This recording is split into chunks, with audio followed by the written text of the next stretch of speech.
우리가 신앙생활을 하다 보면 신앙의 페이스라고 할까요?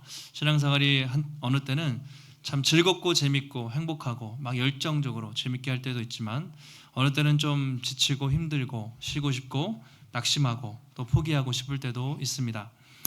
세상은 우리에게 슈퍼맨처럼 막 능력자, 그렇죠? 막 그렇게 되라고 요구하지만 사실 우리 한 사람 한 사람은 정말 작은 것 하나에도 상처받고 넘어지기 쉬운 연약한 사람들이죠. 우리가 신앙생활 할 때 때로는 성령 충만하고 막 의욕이 넘치고 정말 내가 열심히 해야겠다라는 생각이 들 때도 있지만 어느 순간인가 좀 포기하고 싶고 아니면 좀 쉬고 싶고 좀 세상과 타협하고 싶은 그런 영적 침체가 우리에게 찾아올 때도 있습니다. 이렇게 사역을 하다 보면 저희 교회뿐만 아니라 그동안 어느 때는 정말 열심히 교회에서 활동하고 봉사하시고 그런 분이 이제 교회에 안 보이기 시작하는 것이죠. 그래서 안 보여가지고 이렇게 교회를 멀리하면서 이제 이러이러해서 교회 안 나오셨다 이런 얘기를 듣게 돼요. 근데 또 얼마 지나다 보면 몇 년 뒤에 다시 또 나오셔서 열심히 신앙생활을 하는 그런 경우도 볼 때가 있습니다. 그러니까 항상 우리가 기복을 타죠. 사람이 완전하지 않기 때문에 정말 좋을 때도 있고 어려울 때도 있는데 우리의 고민은 그것입니다. 어떻게 이 부족하고 연약한 우리가 이게 길게 가야 되는데 마라톤처럼 천국에 이를 때까지 끝까지 중간에 낙오하지 않고 포기하지 않고 신앙생활을 잘 할 수 있을까? 사실 이것이 저와 여러분의 실제적인 고민이라고 할 수가 있습니다. 여러분 이제 주일이 일주일마다 7일마다 반복이 되는데요. 주일 아침에 일어나셔서 교회를 나올 때 어떤 마음으로 눈을 뜨고 어떤 마음으로 교회를 나오십니까? 오늘 어떤 마음으로 오셨습니까? 주일이 막 기다려지고 막 토요일만 되면 내일 또 주일이니까 교회 갈 생각하면 기분이 좋고 주일 아침에 일어나자마자 같이 예배드리고 막 같이 섬기고 봉사할 생각하면 막 신나고 기쁘고 그러십니까? 표정을 보니까 솔직히 말하면 그럴 때도 있지만 안 그럴 때도 있어요. 저희 목사님들도 그래요. 주일이 기다려지고 사모할 때도 있지만 때로는 참 힘들고 부담될 때도 있습니다. 근데 그게 사람이죠. 때로는 늦잠도 자고 싶고 그렇죠? 이번 한 주만 쉬면 좋겠다. 우리 옆집에 누구처럼 주말에 캠핑 가고 이렇게 놀러 가거나 아니면 방콕하면서 내가 좋아하는 영화 보면서 푹 쉬고 싶다. 그런 생각이 들 때가 있으시죠? 표정 보니까 없으신 것처럼 표정 관리하시는데 있어요. 그렇죠? 사도행전을 우리가 보고 있는데요. 오늘은 좀 다른 관점에서 말씀을 보려고 합니다. 그동안 사도행전은 잘 아시는 것처럼 하나님 나라 복음이 어떻게 교회를 통해서 확장되었는가 선교적 관점으로 우리가 보았습니다. 대부분 그렇게 봅니다. 그런데 오늘은 이 마가 요한이라는 한 사람을 중심으로 해서 우리가 신앙생활하면서 어떤 어려움과 실패를 마주할 때 우리가 어떻게 그 고비를 잘 넘기고 끝까지 신앙생활을 잘 이어갈 수 있을까 우리가 한번 살펴보면 좋겠어요. 우리가 약하고 넘어질 때 하나님은 우리를 어떻게 붙잡아 주시는가 이 실존적이고 신앙적인 관점에서 오늘 말씀을 함께 살펴보도록 하겠습니다. 지난주에 이어서 간단하게 배경 설명을 좀 드리면 앞서 바울과 바나바가 안디옥 교회에서 파송을 받습니다. 그리고 1차 선교행을 가는데 가장 먼저 갔던 곳이 어디였습니까? 가장 먼저 갔던 곳이 처음 들으시죠? 지난주에 말씀 한번 생각해 보세요. 가장 먼저 갔던 곳이 바로 구브로라는 섬이죠. 바나바의 고향이었습니다. 가장 가까운 곳 안디옥 교회에서 구브로로 출발을 했는데요. 잠시 뒤에 사진을 제가 띄워드릴 건데 이제 먼저 머릿속으로 그러니까 이미지로 기억하는 게 제일 기억이 잘 됩니다. 그래서 성경 보실 때도 지도를 한번 떠올려 보세요. 지난주에 제주도, 성산 일출봉 이쪽에 동쪽, 서쪽. 그러니까 안디옥에 출발해서 살람이라는 곳에 동쪽에서 이렇게 있다가 쭉 횡단해서 바보라는 곳에서 그렇죠? 바보라는 곳에서 어떤 사건을 경험했습니다.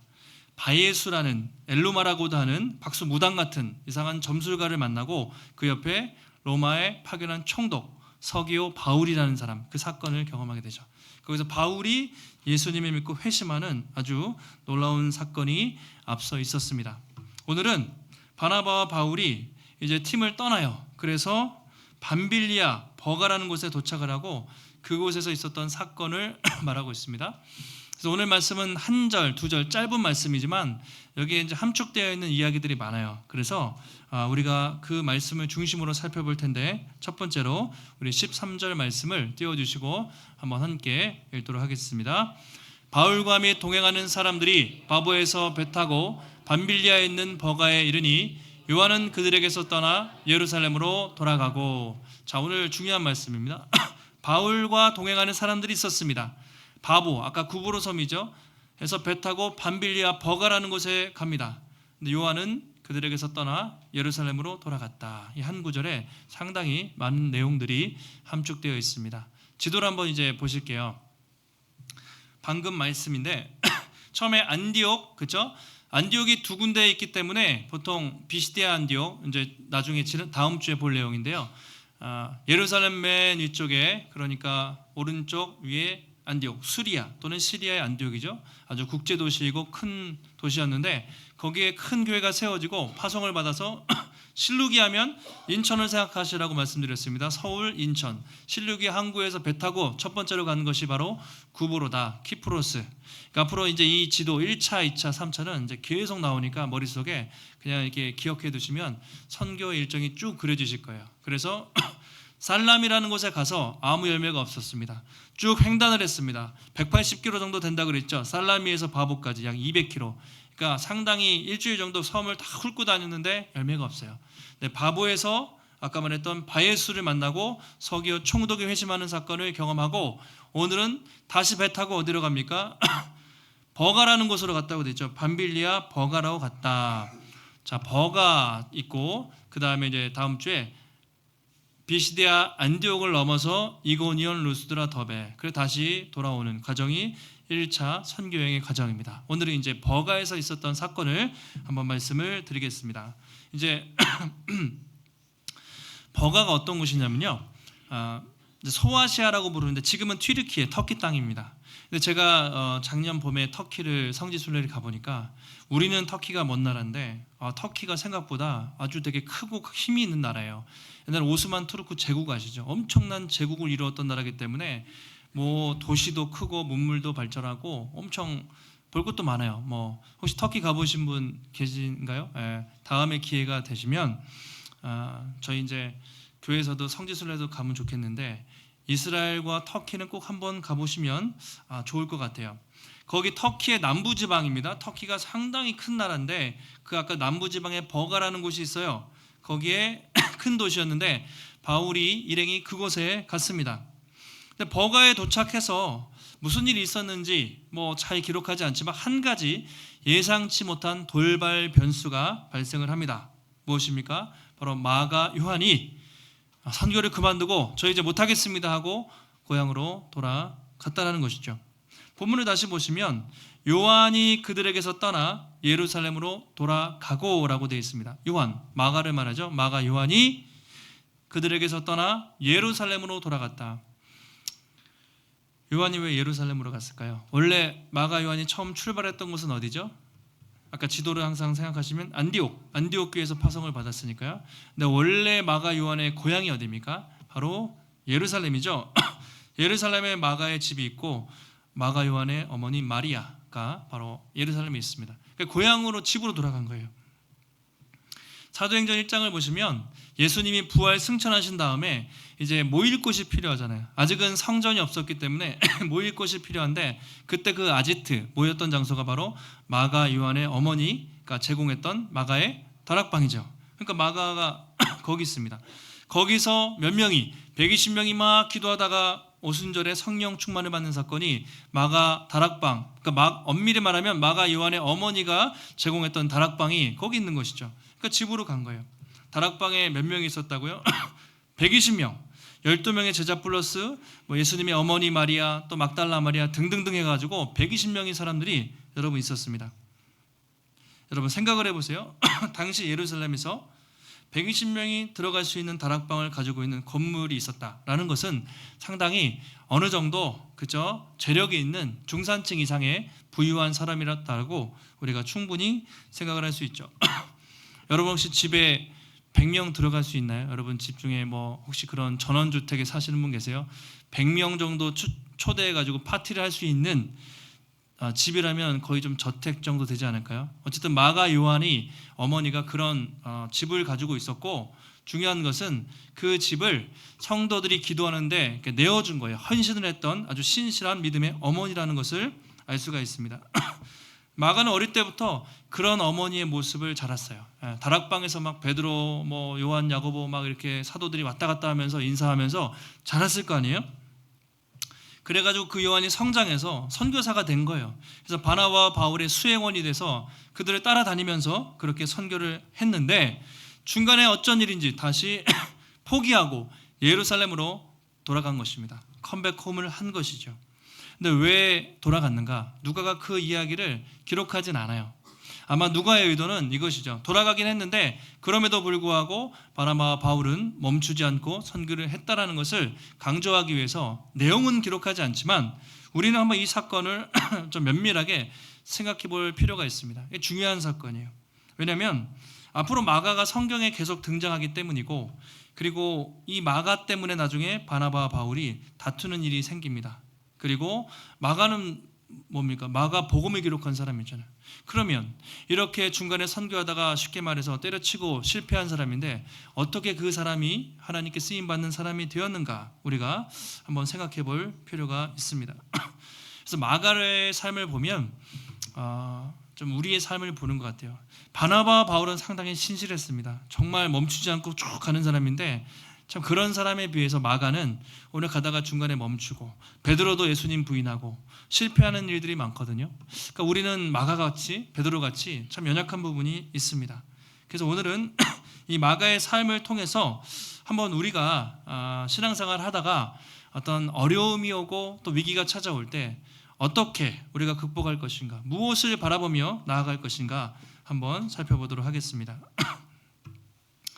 우리의 첫 번째 질문은 이것이죠. 요한은 왜 예루살렘으로 돌아갔을까? 왜 선교를 포기했을까? 성경에 직접 언급은 되지 않지만 이렇게 학자들의 견해를 종합해보고 성경을 읽어보면 세 가지 정도로 우리가 한번 정리해 볼 수 있어요. 첫 번째,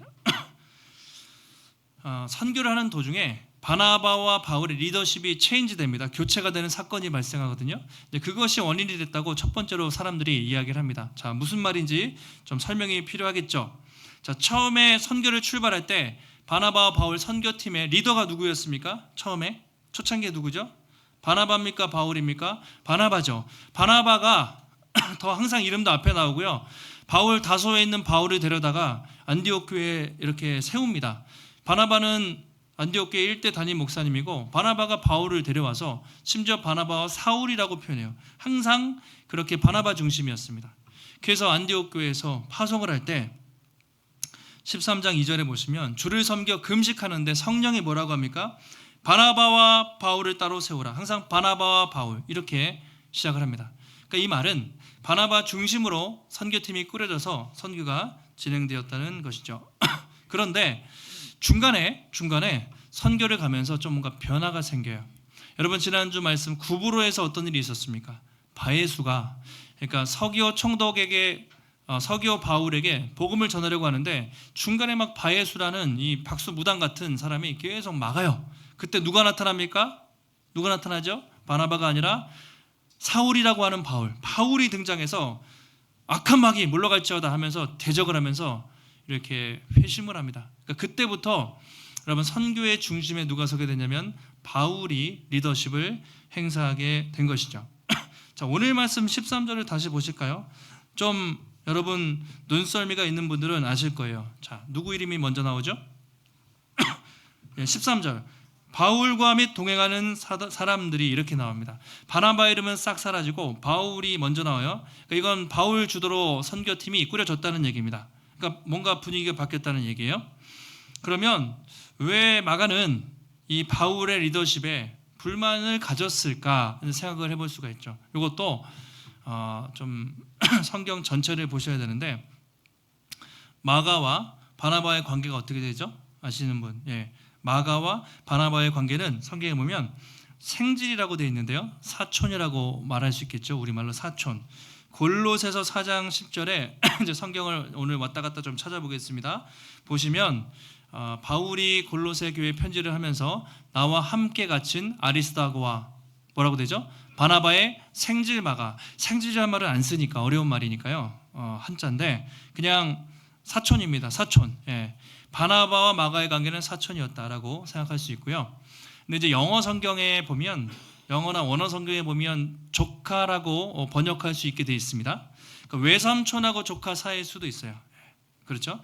사촌 관계일 수도 있고 외삼촌 조카 관계일 수도 있습니다. 중요한 건 정확히 모르지만 아주 가까운 친인척, 친척 관계라는 것은 확실히 알 수가 있죠. 그러면 우리가 왜 마가가 좀 바울에게 불만을 느꼈는지 충분히 이제 이해가 가시죠. 선교를 출발할 때는 적어도 나의 외삼촌이었던, 삼촌이었던 바나바가 선교팀의 리더였습니다. 그런데 중간에 리더십이 바뀌게 돼요. 그리고 더군다나 바울의 리더십은 상당히 직선적이고 카리스마 있게 확 밀어붙이는 스타일이거든요. 그러니까 거기서 마가가 어려움을 느꼈을 것이다. 그렇게 우리가 생각해 볼 수가 있습니다. 자, 바나바와 바울의 리더십 성격이 완전 다르죠. 바나바는 어떻습니까? 바나바 하면 따뜻하고 그 느낌이, 그렇죠? 사람의 말을 잘 들어주는. 바나바의 별명을 보시면 알잖아요. 바나바는 어떤 사람입니까? 위로의 아들이다. 항상 다른 사람 위로해주고 격려해주고 공감해주는 그런 사람이었어요. 자, 요즘에 MBTI로 한번 따져볼까요? 바나바의 MBTI가 뭐였을까요? 오늘 생각하기에 NFP 정도. 그러니까 NF, 적어도 감성이 풍성하고 그 다음에 사람들의 말에 경청하고 소통할 줄 아는 이제 그런 스타일이었을 겁니다. 그런데 바울은 분명히 ESTJ 정도가 됐겠죠. 예, 아주 외향적이고 주도적이고 체계적이고 꼼꼼한 사람. 지금 뭐 MBTI가 뭔 소린가 하시는 분들 이제 우리 어르신들은 예, 나중에 저희 교회에서 검사를 한번 해볼게요. 요즘에 젊은 사람들은 이거 모르면 대화가 안 통해요. 그래서 성격 유형 검사예요. 쉽게 말하면, 예, 쉽게 말씀드리면 성격 유형 검사인데 16가지로 성격을 나누어서 어떤 성격인가 그 사람이 그것을 이제 알아보는 검사인데요. 한마디로 바나바는 부드러운 형님 리더십, 예, 부드러운 형님 리더십. 근데 바울은 카리스마 있는 이렇게 보스 리더십 이렇게 우리가 정리해 볼 수가 있습니다. 그러니까 이 젊은 마가 입장에서 갑자기 선교를 자기는 떠났는데 왜 삼촌이었던 바나바가 아니라 바울이 리더십을 행사하고 바울이 막 되게 세게 몰아붙였을 수도 있어요. 바울 성격상. 그러니까 바나바가 그것을 못 버티고 그렇게 갔을 것이다. 어떤 사람은 대들고 항명했을 것이다 라고 말하는 사람도 있습니다. 근데 이게 충분히 우리가 생각해 볼 수 있는 첫 번째 시나리오입니다. 자, 두 번째는요, 버가에서 풍토병에 걸린 거예요. 말라리아. 그래서 이제 말라리아가 당시에도 지금도 여러분 풍토병에 걸리면 아프리카 가서 잘못 걸리면 목숨을 잃는 경우 아니면 심한 고열 막 그런 경우 많잖아요. 2000년 전에는 얼마나 더했겠습니까? 뭐 주사제도 없고 약도 없었기 때문에 모기에 물려서 말라리아에 걸렸을 것이고 그것 때문에 힘들어서 돌아갔을 것이다. 그렇게 말하는 사람도 있습니다. 이것도 충분히 가능성이 있겠죠. 마가가 부잣집 아들이라고 그랬죠. 적어도 지금으로 말하면 강남의 건물주의 아들이었는데 그 귀하게 자란 마가가 얼마나 고생을 해봤겠어요. 그런데 그래도 열정 가지고 선교 가보겠다고 했는데 풍토병에 걸렸어요. 말라리아에 걸려서 막 열이 나고 막 힘들어 죽겠고 막 바울 선생님이 막 힘들게 막 자기를 시키니까 젊은 마가로서는 충분히 향수병이 올 수가 있었겠죠. 그래서 저 못하겠습니다 하고 예루살렘으로 돌아갔다고 말하기도 합니다. 이것도 충분히 가능성이 있습니다. 세 번째는 가장 유력한데 버가에서 비시디아 안디옥으로 이제 가거든요. 오늘은 버가에 있었던 일이고 버가에서 요한이 돌아가는데 버가에서 다음 행선지가 비시디아 안디옥인데요.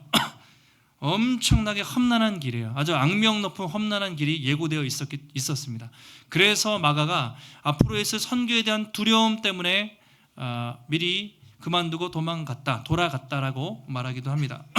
왜냐면 아까 지도 보시면 배 타고 다녔잖아요. 그러니까 뭐 마가 입장에서는 배 타고 편하게 있으면 구보로 섬을 지나서 버가까지 왔는데 버가도 해안가에 있는 대도시이기 때문에 어려울 게 없었어요. 근데 버가에서 비시디아 안디옥으로 넘어가려면요 엄청난 산맥이 있습니다. 그러니까 평면 지도를 보면 모르시고 나중에 검색을 해보시면 등고선이라고 아시죠? 이렇게 엄청난 산맥이 그 안에 버티고 있습니다. 그래서 버가에서 안디옥 넘어갈 때 기록에 보면 도적대들이 그렇게 많아요. 그러니까 산 넘기도 너무 힘들고 가면서 수많은 도적대들이 있어서 목숨을 잃을 확률이 매우 많다라고 전해지고 있습니다. 그러니까 마가가 그걸 생각했을 수 있죠. 지도 한번 보여주실까요? 타우루스 산맥이에요. 저게 버가에서 비시디 안디옥으로 넘어갈 때 지내는 저런 산맥들이 하나가 아니라 엄청나게 연결되어 있거든요. 우리나라 다음 넘겨주시면 산맥을 넘어서 이렇게 가는 길이에요. 그래서 지금도 여러분 저런데 2000년 전에는 얼마나 도둑들이 들끓었을까, 얼마나 험난했을까. 저거는 그냥 일부인데요. 엄청난 산맥이에요. 태백산맥보다 훨씬 큰 산맥. 우리가 예전에 만약에 지금 고속도로가 뚫렸죠. 여기서 동해 가려면은 강릉 가려면 어떻게 했죠? 무슨 영을 넘어야 됐어요. 영. 뭐 진미령, 미시령, 대관령을 넘고 넘어서야 태백산맥을 갔어요.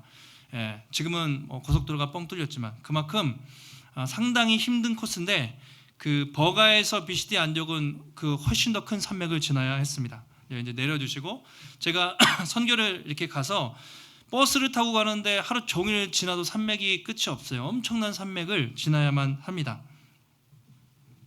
그런데 바울은 이것을 돌아가지 않고요. 돌아갈 수 있는 코스가 있었는데 나중에 보면 직진하거든요. 바울은 직진이에요. 버가에서 비시디 안디옥으로 산맥 넘어갑니다. 아마 그렇게 얘기했을 거예요. 분명히 그냥 바로 넘어가자고. 그렇기 때문에 마가가 얼마나 힘들었겠습니까? 여러분이 그 자리에 계셨다면 저라도 만약 몸이 불편해요. 막 힘들어요. 리더십이 바뀌고 앞에 험한 산맥을 넘어야 되는 상황이라면 여러분 자신 있게 따라가겠다고 말할 수가 있을까요? 충분히 우리도 포기하고 싶고 내려놓고 싶은 마음이 충분히 들었을 수가 있습니다. 그래서 우리가 마가를 쉽게 비난할 수는 없어요. 이렇게 사람들이 학자들이 성경을 연구하면서 여러 가지 이유를 댑니다. 마가가 왜 돌아갔을까? 그런데 정확한 이유는 되지 않지만 우리가 나중에 알 수 있는 것은 뭐냐면 이것이 빌미가 돼서 요한이 돌아간 사건으로 말미암아 바울과 바나바가 엄청 싸우면서 갈라지게 되었다는 것이죠. 1차 선교 여행은 넘어갔습니다. 요한 돌아가고 비시디 안디옥 가서 계속 복음을 전하긴 했지만 나중에 두 번째로 가려고 할 때 둘이 엄청 싸우죠. 이것 때문에. 바울이 이렇게 얘기해요. 15장에 보시면 자 우리 1차 선교 여행 마쳤으니 그 세운 교회들이 성도들이 잘 있는지 한번 같이 가봅시다 라고 바울이 바나바에게 제안을 합니다. 바나바가 오케이 좋습니다 라고 그렇게 합니다. 그런데 바나바가 마가도 데리고 갑시다 이렇게 얘기해요. 근데 바울이 뭐라고 합니까? 절대 안 된다. 절대 안 된다. 그렇게 얘기하죠. 절대 마가는 못 데리고 간다. 그러면서 엄청 싸우게 됩니다. 그 일이 15장 38절에 이렇게 기록되어 있죠. 바울은 밤빌리아, 오늘 버가입니다. 버가에서 자기들을 떠나 함께 일하러 가지 아니한 자, 마가 요한이죠. 요한을 데리고 가는 것이 옳지 않다 하여 서로 심히 다투어 피차 갈라섰다 이렇게 돼 있어요. 그 훌륭한 분들이 이 사건 때문에 그냥 엄청 다투고 바나바는 그래 데리고 갑시다. 마가는 그런 사람 안 됩니다. 이렇게 하면서 심히 다투고 선교팀이 갈라지는 일이 2차 선교여행을 시작하면서 벌어지게 됩니다. 그래서 그때 바나바는 마가 데리고 구브로를 통해서 이제 선교를 따로 가고요. 바울은 실라라는 사람을 택해서 이제 선교를 가요. 그때부터 중심은 이제 바울이 된 거죠. 바울의 행적을 따라서 2차, 3차 전도 여행이 진행이 되게 됩니다. 바울은 아까 철저한 원칙주의자였죠.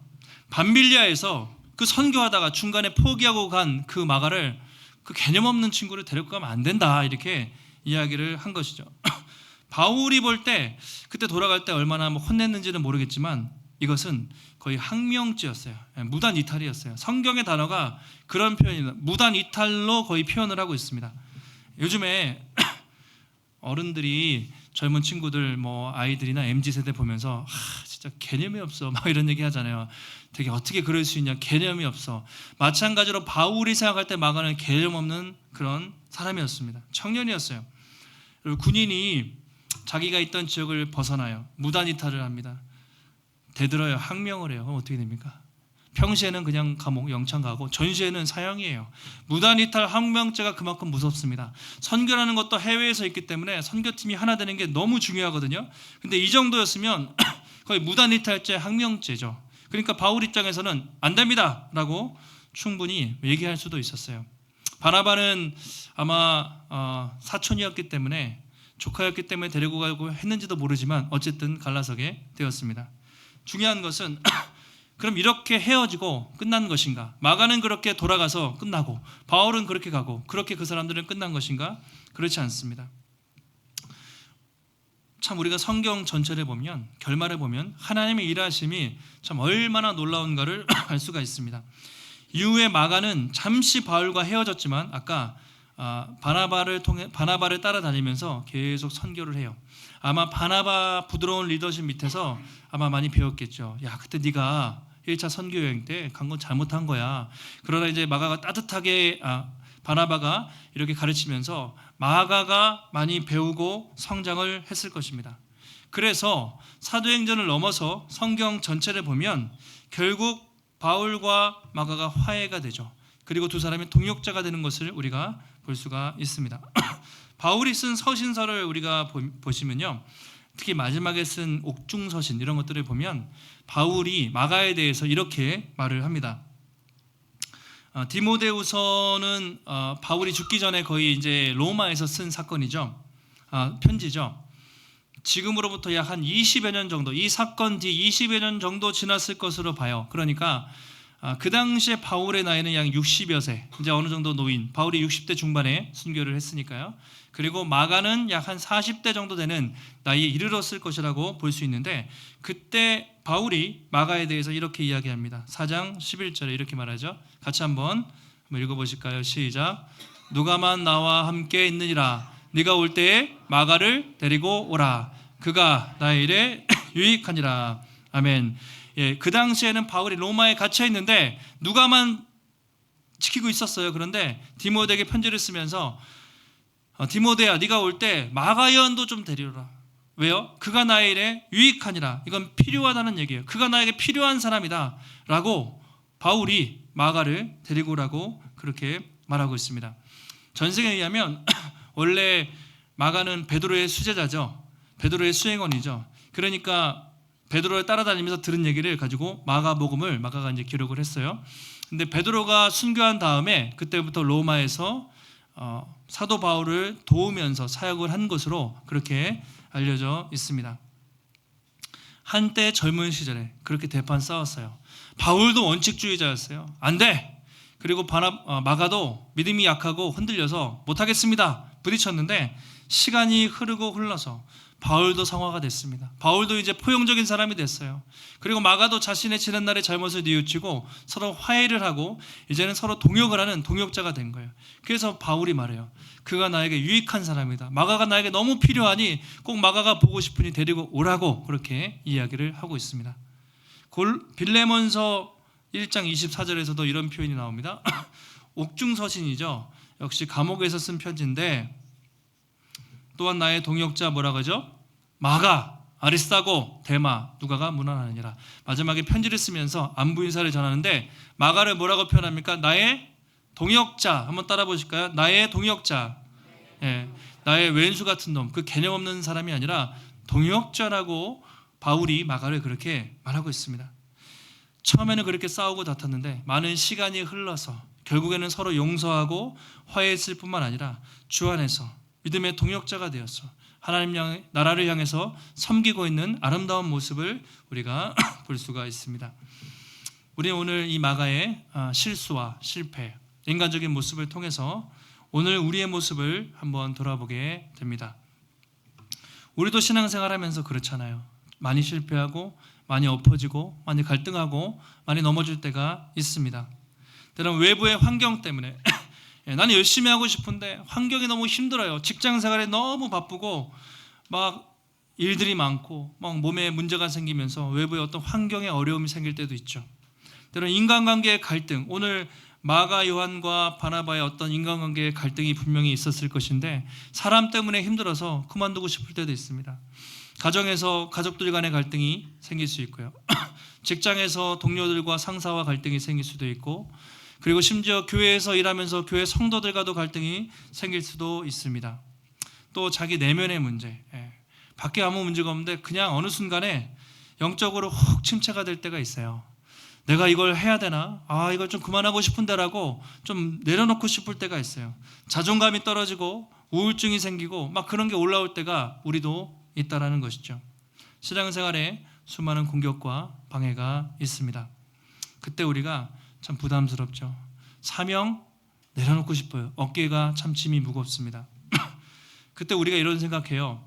여러분, 출애굽한 백성들이 홍해를 건널 때만 해도 구원받은 거죠. 그렇게 기뻐 찬양하다가 광야에 가자마자 물이 없을 때 원망을 합니다. 40년 내내 원망을 합니다. 하나님 원망하면서 뭐라고 합니까? 애굽으로 돌아가게 해달라고 말도 안 되는 일을 요구하잖아요. 차라리 애굽에 종살았을 때 부추랑 파랑 고기랑 다 먹었는데 광야에서 이게 뭐냐고 말도 안 되는 원망을 해요. 그래서 노예 근성이라고 말합니다. 노예 근성, 옛사람이거든요, 오늘말로. 근데 우리도 마찬가지예요. 신앙생활 하면서 우리가 한순간에 완전 성화되는 게 아니라 열심히 하다가도 어느 순간에 세상으로 돌아가고 싶은, 우리의 사명을 내려놓고 싶은 노예 근성 또는 유혹과 옛사람이 우리 안에도 언제든지 올라올 수가 있다는 것이죠. 여러분, 우리는 제가 아무리 생각해도 바울과 바나바는 참 따라가기 힘든 것 같아요. 우리가 그렇잖아요. 저렇게 어떻게 신실하게 열심히 할 수 있을까? 그런데 마가를 생각해 보십시오. 마가 정도는 우리가 따라갈 수 있지 않습니까? 마가처럼 실수하고 넘어질 수가 있습니다. 근데 중요한 것은 하나님이 그런 마가를 포기하지 않으시고, 야, 너 1차 선교여행 때 너 도망갔지? 너 끝이야, 아웃. 그런 것이 아니라 그를 끝까지 붙잡아 주시고 사용하셔서 그를 훈련하시고 연단하셔서 아름다운 믿음의 사람으로 세워 주셨다라는 것이죠. 여러분, 세상 사람들이 하는 말 중에 세상에서 이렇게 말하죠. 사람은 고쳤을 수 없다. 사람은 고쳤을 수 없다. 왜 못 고쳐요? 안 변하니까. 그 전제는 사람은 타고난 기질과 성격 절대 안 변하니까 고쳐서 못 쓴다. 그래서 세상에서는 어떻게 합니까? 일을 하다가 실수하고 잘못하면 못 고치니까 어떻게 해요? 사람을 가차없이 버리거나 다른 사람으로 대체시켜 버려요. 세상은 그래요. 기다려주지 않습니다. 그냥 네가 안 돼, 당신 이걸 못해, 그러면 폐기처분 또는 고쳐 쓰지 않고 버리거나 다른 사람으로 대체해 버려요. 그러니까 세상은 살벌하죠. 하나님은 어떻습니까? 오늘 마가 요한을 버리셨습니까? 고쳐 쓰셨습니다. 하나님은 우리가 모자라고 부족하다 해도 그렇게 버리거나 네가 안 되니까 딴 사람 그렇게 대체하는 것이 아니라 끝까지 기다려주시고 또 그를 훈련시키시고 연단하셔서 그를 다시 쓰시는 것이죠. 여러분, 복음의 능력이 무엇입니까? 복음은 사람을 변화시키고, 복음은 또 사람을 성장시키고, 복음은 사람을 새롭게 한다. 우리가 이 믿음 때문에 가는 것이죠. 세상 사람들은 사람은 안 변해, 아니 교회 다니는 사람들도요, 사람은 안 변해, 이런 믿음 없는 얘기를 하는 분들이 종종 계세요. 물론 더뎌요. 바로바로 확 변하진 않는데 분명히 복음이 그 안에 들어가고 하나님의 사랑이 있고 믿음의 공동체 안에 있다 보면 나도 모르게 조금씩 변하고 성숙하고 새롭게 되어 가는 것이죠. 바로 여기에 소망이 있습니다. 우리에게는 소망이 없고 복음이 우리를 변화시키기 때문에, 하나님이 우리를 기다려 주시기 때문에 소망이 있는 것이죠. 그래서 여러분, 우리가 힘들고 어려울 때 마가 요한을 한번 기억해 보시기를 바랍니다. 젊은 날에 큰 실수를 하고 선교팀을 뛰쳐나와서 그 선교팀을 분란을 일으키고 좀 하나님 나라를 크게 방해했던 그 마가 요한도 하나님은 버리지 않고 훈련시키셔서 글을 쓰시고 사도 바울의 동역자가 되게 하시고, 심지어 여러분, 마가복음을 기록하는 저자가 됐습니다. 성경의 저자가 된다는 것 인간으로서 얼마나 영광스러운 일입니까? 그런데 마가가 그 일을 했어요. 마가가 뭐라고? 은혜죠. 자기도 은혜로 기록한 것이죠. 실수하고 넘어졌지만 그런 마가를 끝까지 사용하시고 베드로를 통해 들었던 말씀을 일일이 다 기록하게 하셔서 마가를 통해서 우리가 오늘 마가복음을 읽게 되는 것이죠. 그렇게 여러분, 오늘 우리가 말씀을 보면서 도전을 받고, 또 한편으로는 우리 가족 중에, 우리 자녀 중에 여러분, 마가처럼 중간에 실족하고 좀 넘어지는 또 그런 사람들을 우리가 주변에서 볼 때가 있어요. 잠시 하나님을 떠난 자녀들, 전에는 신앙생활하고 교회 다녔는데 지금 쉬고 있어요. 또 예전에 열심히 신앙생활 했는데 왠지 모르게 낙심해서 또 그렇게 하나님으로부터 멀어져 있는 가족, 친지, 형제들, 이웃들 주변에 아마 다 있으실 거예요. 여러분, 우리가 그들을 위해서 포기하지 말고 기도하셔야 돼요. 마가가 그렇게 큰 실수를 했지만 결국은 수십 년 훈련받아서 하나님 앞에 크게 쓰임받았던 것처럼 하나님은 반드시 우리가 기도하면 그들을 포기하지 않고 돌아오게 하신다는 그런 믿음을 여러분 가지시기를 바랍니다. 우리는 못하지만 하나님이 하시는 거예요. 이렇게 오늘 말씀을 결론을 맺습니다. 오늘 바울과 바나바는 중간에 마가가 이탈을 했지만 포기하지 않고 산맥을 넘어갔습니다. 아까 그 험한 산맥, 타우루스 산맥을 넘어서 선교를 했고요. 안디옥에서 생판 이방 사람들인 거예요. 그런데 그 사람들에게 복음을 전하는데 많은 사람들이 회심하고 예수 믿는 기적 같은 역사가 그곳에서 일어납니다. 아마 바울과 바나바도 그 산맥을 넘으면서 포기하고 싶었겠죠. 그러나 주 예수께 받은 사명, 그리고 하나님의 은혜와 사랑을 기억하면서 험한 산을 넘어서 복음을 전했습니다. 바울도 바나바도 그리고 마가, 요한도 중간에 실수했지만 끝까지 사명을 감당할 수 있었던 이유는 그들의 열정이 많고 그들의 의지가 많았기 때문이 아니라 하나님의 사랑과 신실하심 때문이었습니다. 여러분, 우리가 아무리 의지가 강해도 평생 실수 한 번 안 하고 완벽하게 살 수 있는 사람은 아무도 없어요. 어차피 우리는 중간중간에 고비를 겪을 텐데 그때 우리를 붙잡아 주시고 끝까지 우리가 갈 수 있는 소망은 바로 하나님의 사랑과 오래 참으심과 인내, 은혜에 있다는 것을 여러분 기억하시길 바라고, 낙심하고 신앙생활하다 지치는 일이 있으실 때 여러분 자신을 보지 마시기 바라요. 또 나에게 주어진 사명, 저도 가끔 목회자들도 이렇게 설교하고 뭔가 일을 생각하면 가끔은 너무 무거워요. 그런데 여러분 그런 거 다 내려놓으시고 힘들 때는 항상 예수님을 보는 거예요. 나를 구원하신 예수님, 그리고 나에게 사명을 주신 예수님. 예수님이 뭐라고 하셨습니까? 수고하고 무거운 짐진 자들아 다 내게로 오라, 내가 너희를 쉬게 하리라. 예수님은 온유하고 겸손하신 분입니다. 그래서 그의 멍에를 메고 배우라, 그렇게 말씀하셨죠. 그리하면 너희 마음이 쉼을 얻으리니 이는 내 멍에는 쉽고 내 짐은 가벼움이라. 이것은 예수님이 우리 인생의 멍에와 짐을 함께 지어 주신다는 얘기입니다. 주님은 지금도 우리와 함께 하시며 인생의 짐을 지어 주시는 분이십니다.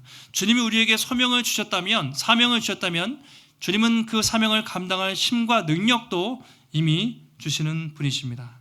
여러분이 직장 생활에 어떤 짐, 가정 생활을 하면서 어떤 짐, 또 여러분이 맡긴 사명의 짐, 인간관계에 느끼는 그 관계의 짐, 모든 짐을 지어주시고 또 끝까지 기다려주시는 우리 예수님을 여러분 잘 붙잡으시고, 또 인생을 넘어갈 때 조만간 태백산맥 같은, 타우루스 산맥 같은 어려운 일이 있을 수 있어요.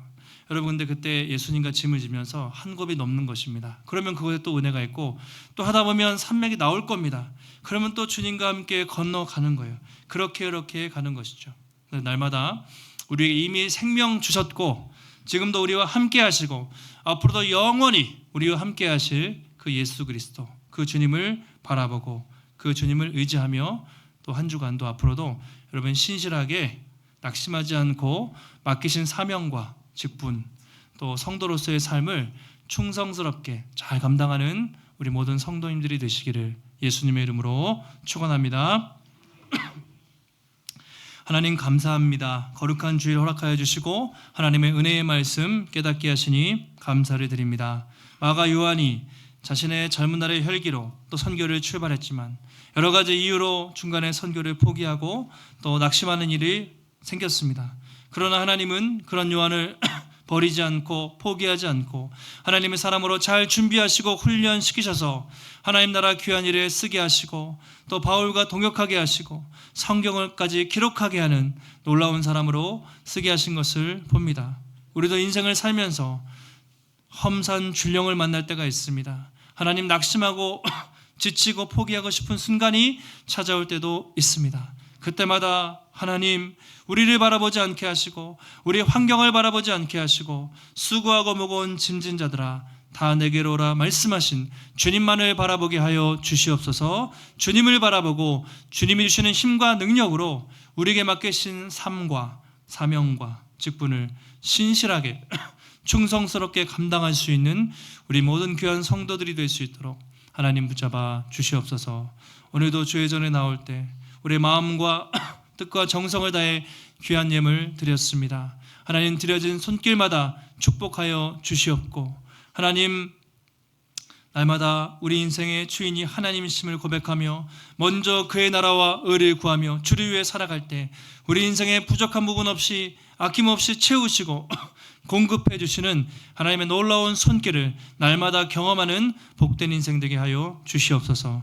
한 주간도 주만 바라보며 믿음으로 한 걸음 한 걸음 승리케 하시기를 간구하오며 존귀하신 예수님의 이름으로 기도하옵나이다. 아멘.